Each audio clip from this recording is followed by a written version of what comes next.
Hello guys, এটা কি পাখি? আমাদের বাগান থেকে আমি পেয়েছি।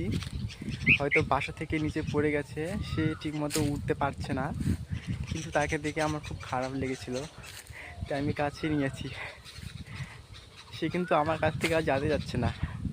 তার মারা তার মা ডাকছে ওখানে গাছের মধ্যে এসে, তাকে নিতে আসছে, কিন্তু আমার কাছ থেকে যাচ্ছেই না। এটা কি পাখি তোমরাই বলো? আমার তো মনে হয় ডোঙ্গা বুলবুলি বাচ্চা। তোমরা কি জানো এটা কি পাখি? যা শোনা, যা যা যা, তোর মা এসেছে, যা যা। যেতেই যাচ্ছে না আমার কাছ থেকে। ওই যে তার মা আছে।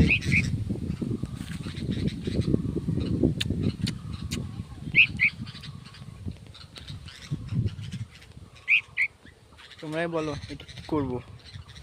আমার কাছ থেকে যেতেই যাচ্ছে না। শোনা, যাবি না? মা ডাকছে উপরে, মা ডাকছে উপরে। মা যাবি না? মা মা মা উপরে মা ডাকছে, ওই উপরে। শোনা, এখানে আমি গাছের মধ্যে রেখে দেবো একটা গাছে, সেখান থেকে তার মারা এসে নিয়ে যাবে। এই যে এখানে এখানে রেখে দেবো, তার মারা এসে তাকে নিয়ে যাবে। আচ্ছা, এই তার মারা এসেছিল।